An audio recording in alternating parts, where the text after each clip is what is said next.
پاس لانے سے ہی آتی ہے، دونوں کو منہ لگاتے ہی منہ میٹھا ہو جاتا ہے۔ میں نے کہا، پھر آپ نے اب تک کسی رسگلے سے شادی کیوں نہیں کی؟ میرا مطلب ہے کسی عورت سے۔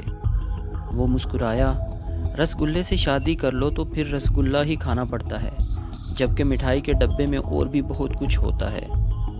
شاید وہ ٹھیک کہہ رہا تھا۔ مجھے اس کے رہن سہن کا اب اچھی طرح علم ہو چکا تھا۔ وہ خاصا رنگین مزاج تھا۔ حویلی میں ہونے والی مختلف تقریبات میں ڈسکا شہر سے ناچنے والیاں آتی رہتی تھیں، کبھی کبھی گجرانوالا سے بھی آتی تھیں۔ رونق علی ایسے ہی دنوں کے انتظار میں رہتا تھا۔ جو کچھ بھی تھا، لیکن ایک خوبی اس میں تھی، اس نے اپنے علاقے کی کسی عورت سے کبھی تعلق بنایا اور نہ ہی کبھی کسی کو بری نظر سے دیکھا تھا۔ ہاں، ہنسی مذاق اور بات ہے، غالباً اس کے ذہن میں یہ بات بیٹھی ہوئی تھی کہ شریف عورت کے ساتھ گناہ کا تعلق ہی گناہ ہوتا ہے۔ ہماری گفتگو جاری تھی کہ 7-8 سالہ حامد چوکڑیاں بھرتا ہوا ادھر سے گزرا۔ وہ کسی نوکرانی کی کوئی چیز چھین کر بھاگا تھا۔ وہ چھوٹے مالک پکارتی اس کے پیچھے بھاگ رہی تھی۔ رونق علی نے چونکتے ہوئے کہا، ہاں خاورے، مجھے یاد آیا، والی صاحب کہہ رہے تھے کہ حامد کی پڑھائی شروع کرانی ہے۔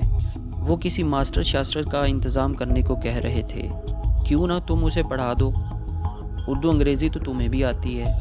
میں نے کبھی پڑھایا تو نہیں ہے، لیکن آپ کہتے ہیں تو کوشش کر لوں گا۔ چلو ٹھیک ہے، میں تمہاری سفارش کرتا ہوں، لیکن یہ چلغوزے جو تم لائے ہو بڑے ہی سوادی ہیں۔ میں نے رونق علی کی بات سمجھتے ہوئے کہا، میں اس بار پنڈ گیا تو اکٹھے ہی 2-2.5 کلو لے آؤں گا۔ 4-5 روز بعد میری ترقی ہو گئی۔ میری تنخواہ 500 روپے اضافے کے ساتھ 3000 ہو گئی تھی۔ اس کے ساتھ ہی مجھے چھوٹے مالک حامد کو پڑھانے کی ذمہ داری بھی سونپ دی گئی۔ حامد لاڈ پیار سے بگڑا ہوا اور قدرے اڑیل بچہ تھا، لیکن میں نے چند دن میں ہی اس کی نبضیں ڈھونڈ لی اور وہ میری بات ماننے لگ گیا۔ وہ علاقے کے حاکم کا بیٹا تھا اور حکم ماننا آتا ہی نہیں تھا اسے۔ میں بھی اسے حکم نہیں دیتا تھا، بس ایک راہ دکھا دیتا تھا اور کوشش کرتا تھا کہ وہ خود اس پر چلے۔ میں نے پرانے طریقے سے اس کی لکھائی کاپی کے بجائے تختی پر شروع کرائی، اور حقیقت یہی ہے کہ کاننے کے قلم سے لکڑی کی تختی پر مشق کرنے والے اکثر خوش خط ثابت ہوتے ہیں۔ حامد کو پڑھاتے ہوئے میرے اپنے بچپن کی یادیں بھی تازہ ہو گئیں۔ میں اور میرا بڑا بھائی گاچی کے ساتھ بڑے اہتمام سے تختیاں پوچھا کرتے تھے۔ گیلی گاچی کو ہاتھ سے ہموار کرنے کے بعد تختی سوکھنے کے لیے دھوپ میں رکھ دی جاتی تھی۔ اس دوران میں مٹی کے دوات کے اندر سیاہی اور کپڑے کا چھوٹا سا ٹکڑا ڈال کر روشنائی تیار کی جاتی تھی۔ دوات کو دونوں پاؤں کے اندر دبا کر سرکنڈے کے الٹے قلم کو اس میں یوں چلایا جاتا تھا کہ جیسے لسی کے گڑوے میں مدانی چلائی جاتی ہے۔ سرکنڈے کے قلم کو تراشنا اور اس میں مناسب جگہ پر ٹک دینا بھی ایک فن تھا۔ ایک دن میں اور حامد اس سارے عمل سے گزر رہے تھے۔ اچانک مجھے محسوس ہوا کہ بیگم جی کھڑکی میں کھڑی ہیں اور محویت سے ہمیں دیکھ رہی ہیں۔ وہ واقعی موجود تھیں۔ میں نے دیکھا تو وہ مسکراتی ہوئی اندر آ گئیں۔ ان کی ناک کے کوکے نے لشکارا مارا۔ میں نے جلدی سے نظر جھکا لی۔ وہ حامد کی لکھائی دیکھتے ہوئے بولیں، خاورے، آج کل شہر کے اسکولوں میں تو تختیاں وغیرہ نہیں لکھی جاتی۔ شہر تو کیا بیگم جی، اب تو پنڈوں میں بھی یہ رواج بس کہیں کہیں ہے، اسی لیے لوگوں کی لکھائیاں خراب ہیں۔ ابھی تو یہ حامدی بھی کیڑے مکوڑے ہی ڈال رہا ہے، 2-4 دن میں بالکل ٹھیک ہو جائے گا۔ تم بھی لکھ کر دیکھو امی، بڑا مزہ آئے گا۔ حامد نے تختی ماں کی طرف بڑھائی۔ حامد، تم نہیں کہتے، آپ کہتے ہیں، میں نے اسے سمجھایا۔ اس نے سنی انسنی کر دی۔ بیگم جی نے مسکراتے ہوئے تختی پکڑی اور ہمارے قریب ہی موڑھے پر بیٹھ گئیں۔ میں نے روشنائی سے لتھڑا ہوا قلم اپنے رومال سے صاف کیا اور بیگم جی کی طرف بڑھا دیا۔ مجھے معلوم تھا کہ وہ پڑھی لکھی نہیں ہیں، اور انہوں نے بھی اس بات کو چھپانے کی کوشش نہیں کی۔ انہوں نے بالکل چھوٹے بچے کی طرح الف بے پے لکھنے کی کوشش کی۔ جیم پر آ کر وہ اٹک گئیں۔ ان سے جیم کا دائرہ نہیں بن پا رہا تھا۔ کبھی وہ بڑی یہ کی طرح لمبا ہو جاتا تھا، کبھی میم کی طرح نیچے چلا جاتا تھا۔ حامد ہنسنے لگا، وہ بھی ہنسنے لگیں۔ ان لمحوں میں وہ راجوال کی بیگم جی کے بجائے عام سی لڑکی نظر آ رہی تھیں۔ میں نے پہلے انہیں خود لکھ کر دکھایا، پھر انہوں نے لکھا، مگر اس بار بھی ٹھیک نہیں لکھا گیا۔ میں حامد کا ہاتھ پکڑ کر اسے لکھنا سکھاتا تھا۔ اسی طرح بیگم جی کا ہاتھ پکڑ کر میں نے جیم کا دائرہ بنایا، پھر چے کا، پھر ہے۔ اچانک میرے جسم میں 1000 پاور کی برقی رو دوڑ گئی۔ میرا ذہن بیگم جی کے لمس کی طرف منتقل ہو گیا۔ میں نے جلدی سے ہاتھ پیچھے کھینچ لیا۔ خبر نہیں کہ انہوں نے میرے اس عمل کو محسوس کیا یا نہیں۔ انہوں نے 2-3 لفظ اور لکھے، پھر قلم دوات حامد کی طرف بڑھا دی۔ ان کی انگلیوں پر روشنائی لگ گئی تھی۔ وہ ہاتھ صاف کرنے کے لیے دائیں بائیں دیکھ رہی تھیں۔ میں نے اپنا رومال ان کی طرف بڑھا دیا۔ اسی دوران آہٹ ہوئی اور دروازے پر والی صاحب نمودار ہو گئے۔ پتہ نہیں کیوں میرا دل یک بار کی شدت سے دھڑک رہا تھا۔ والی صاحب نے کمرے کا جائزہ لیا، پھر مسکراتے ہوئے بولے، یہاں کیا چل رہا ہے بھائی؟ میں اپنی جگہ پر کھڑا ہو گیا۔ والی صاحب نے ہاتھ کے اشارے سے مجھے پھر سے بیٹھنے کا اشارہ کیا۔ میں جھجکتے ہوئے بیٹھ گیا۔ بیگم جی نے ہنستے ہوئے کہا، میں نے بھی کچی جماعت میں داخلہ لے لیا ہے۔